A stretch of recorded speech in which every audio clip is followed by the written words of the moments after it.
Hello, dear viewer, and welcome to the Broken Expanse. Harold was taking a stroll through his neighborhood to pass the time and soak in the outdoors, as many 16-year-olds in 1950s Virginia would. All was as expected, calm and peaceful. This is until he decided to make his way home. When nearing his house, he saw a boy leaning up against a nearby fence. Harold courteously offered the boy a hello, but no response. So he decided to turn heel and walk away. But as he did so, the young boy finally spoke.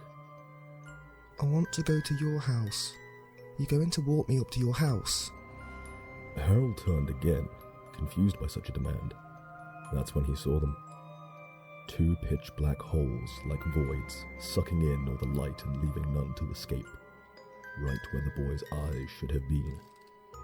Harold's fight or flight instincts kicked into overdrive, and every facet of his being was screaming at him to run. Yet, he felt stuck, almost paralyzed by the boy's maleficent gaze.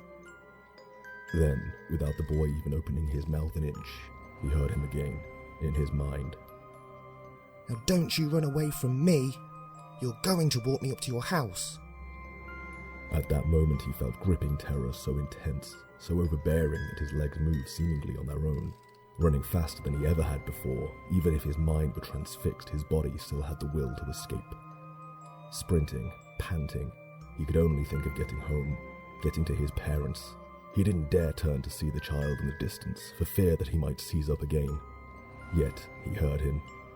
Not childlike as before, but loud guttural screeching like some kind of Lovecraftian beast. Upon arriving home, drenched in sweat, with tears streaming down his flushed cheeks, he told his parents of his horrific ordeal. His parents, knowing their son was not the kind to tell tales, and seeing how noticeably distressed he was, believed him, and so his father grabbed his gun and went looking for this boy, this creature. He returned home a little while later, after the boy was nowhere to be found, and no one else in the area knew of a boy that came close to matching his description. The black-eyed child had vanished, and Harold, aside from his nightmares, thankfully, never had to deal with the horror of seeing him again. That, my friends, was one of the many tales of the black-eyed children, the topic of today's video. So let's dive a bit deeper and look at some background before sharing some more terrifying encounters that would leave you hoping that you never have the misfortune of crossing them. So turn out the lights, sit back, and let's get on with the video. Tales of these seemingly paranormal children have been around for many, many years, although as many of the encounters happened pre-internet or even pre-modern media, they stayed in the realms of folklore as legends. That was until 1996, when a journalist named Brian Bethel wrote of his encounter on a ghost-related mailing list. According to him, he was sat in his car in a parking lot when suddenly two boys approached him, the elder around 12 and the younger around 9. They knocked his car window, and the eldest looking of the pair asked Brian if he could drive them to their mother's house, as they were planning to see a movie that night and had forgotten the money that they were going to use to get tickets. He tried convincing Brian, stating, It won't take long. We're just two little kids. It's not like we have a gun or anything. Brian felt slightly ill at ease, although he couldn't figure out why. Something about them, the way that they talked, their body language. That was when he realized. He felt almost trance-like, as though in a half daydream. Snapping himself out of this, he made a conscious effort to look into the boy's eyes, but what looked back were coal-black spheres, which he described as the sort of eyes one sees these days on aliens or bargain basement vampires on late-night television. Soulless orbs like two great swathes of starless night. Brian, understandably disturbed by this, quickly put his car into reverse and sped away from the boys.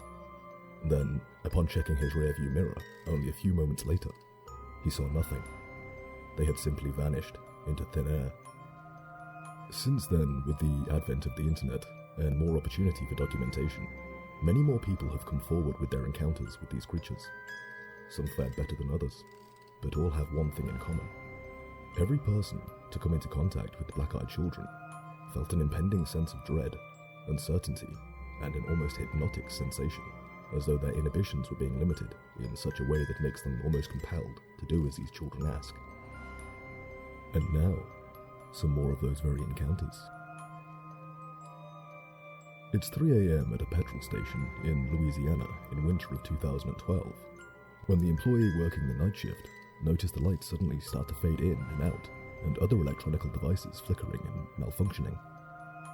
Then suddenly, all of the lights in the petrol station went out, as did all of the street lights used to light the road.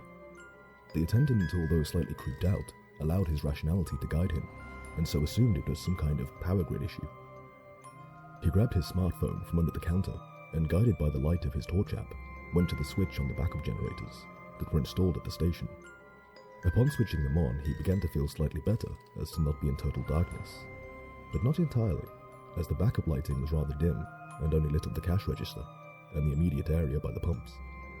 Other areas of the station were still almost entirely without light, and the surrounding roads were still enveloped in total darkness.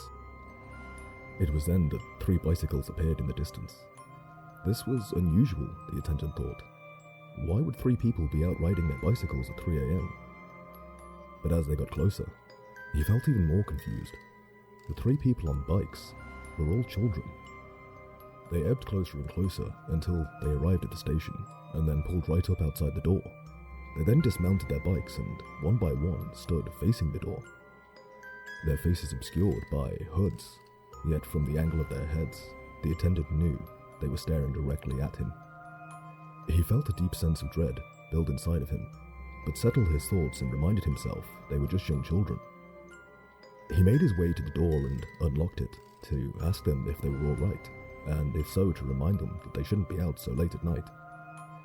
As he opened the door, but before he could utter a word, the eldest of the group, a girl, asked if she could use his phone. Naturally, he then went to hand over his mobile, all while having a deep, penetrating feeling that something wasn't right.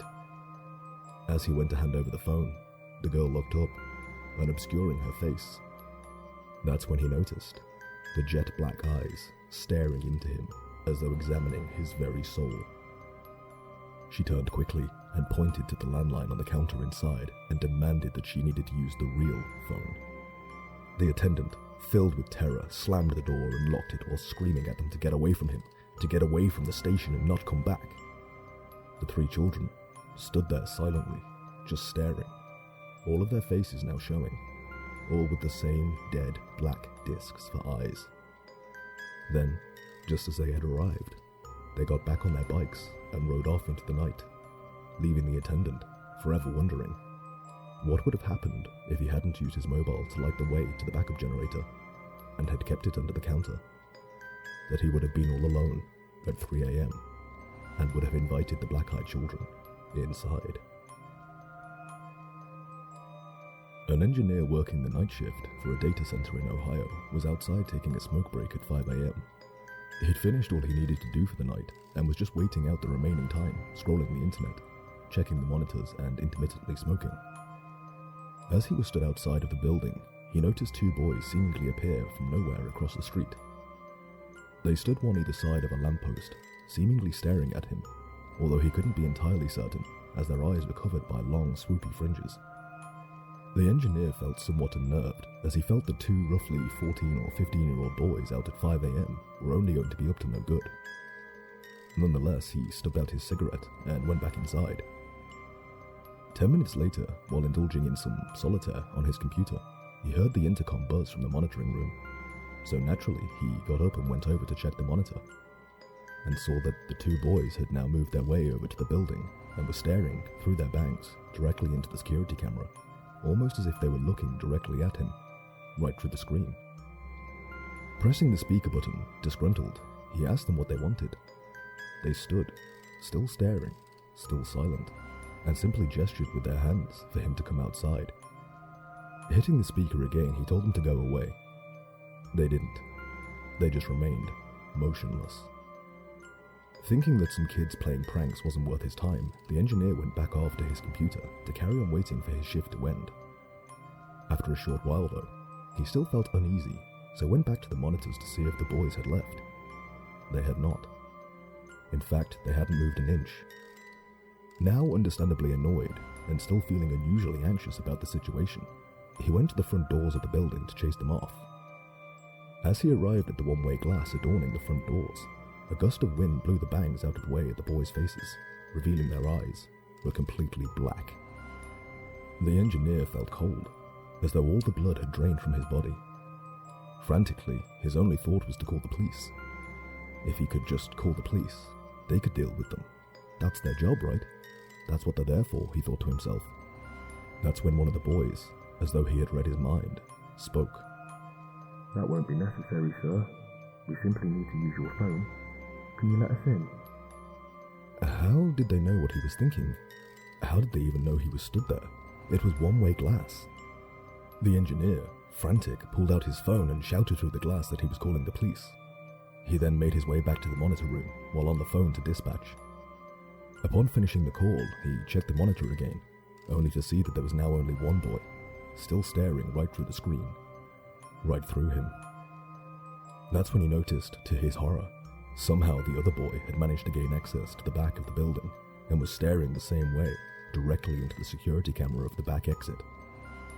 Filled with absolute terror, the engineer went back to his workstation and waited for the police to arrive. And come 6 a.m., they did. And yet they found no trace of either of them. They had simply vanished. And as for the CCTV, all files from that period had inexplicably become corrupted. In January of 2016, a woman in Vermont was home at night with her husband, getting cozy during a particularly bad snowstorm. So, she was surprised to say the least when she heard a loud knock come from the front door. She assumed, as one would, that someone had had some kind of accident due to the ice and snow and needed assistance. She went to the window, looking out onto the front of her home, and saw nothing. No car, no people, just snow. Snow and an increasing sense of urgency and fright. That's when it happened again. The door knocking, then again and again until it resembled someone frantically banging it. The woman pleaded with her husband to answer the door. He was a big guy after all, and anyone causing a nuisance outside would surely run off if he answered. And so her husband did just that. However, upon opening the door, it wasn't some crazed person on drugs or teenagers causing trouble. It was two small children, a little boy and a little girl, no older than 8 or 9, and dressed in clothes more fit for a warm summer's day than a snowstorm, and both wearing baseball caps with the rim pulled in such a way as to cover the top halves of their faces. The couple ushered the children inside with their protective instincts taking over, although both noticed the sense of unease in the air, the kind of feeling you get when everything is quiet, too quiet, and you know something bad is about to happen. Stranger still then, that of the couple's 4 cats, one started hissing uncontrollably at the children, and the other 3 ran off, cowering in any small tucked-away spaces they could find. Unusual, as these were normally very sociable and loving cats, always up for chin or belly rubs from any guest the couple had over. The woman, trying to make sense of why 2 young children would be out at night in a snowstorm, started trying to piece together the situation by asking them questions. What happened? Are you lost? Are you hurt? And yet the reply was always the same. Even when she asked if they'd like some cocoa, the same sentence uttered. Our parents will be here soon. The woman went to the kitchen to make them cocoa, partly to do right by the children, but admittedly, partly just to get out of the room they were in. When she returned with the mugs, however, the brims of their caps had risen, and she saw the 2 young children's eyes were jet black. No whites, no irises, just black. They then turned in unison and asked for the bathroom. The woman, petrified, gasped and through a trembling voice told them, "It's down the hall." Then, as her husband came back into the room after going upstairs to fetch blankets for the children, his nose began to bleed profusely, like nothing either of the 2 knew was possible. As their eyes met, the power cut off, and the only light to be seen was the dim glow from the street lamps shining through the curtains. Turning to grab both a torch and tissues, she was confronted by the children, stood side by side at the end of the hallway, staring straight forward. They simply uttered, "Our parents are here." and walked past the couple, who were both stood, paralyzed with fright. Then, the children unlocked the door and walked out into the snowstorm to be greeted by a very tall man in a black suit. None of them spoke. The children simply got in the back of the car and the man in the front and drove off into the night. Within a few weeks of the encounter, 3 of the 4 cats the couple owned went missing, and the one that had stayed hissing at the children died of a seemingly unknown cause. The husband's nosebleeds continued to worsen in both severity and frequency, and was soon diagnosed with cancer. And then the woman, who herself began experiencing nosebleeds, was too eventually diagnosed with the exact same type of cancer. The only thing the doctors could agree on was that the pair had seemingly come into contact with very high doses of radiation in a short space of time. It would seem then that, for whatever reason, letting the black-eyed children in is never a good idea.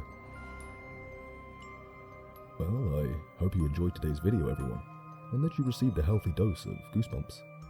With Halloween fast approaching, let me know in the comments, what are your plans for this year's spooky day? You can also let me know what you'd like me to cover next, either here or on my Reddit page, which I'll link in the description below.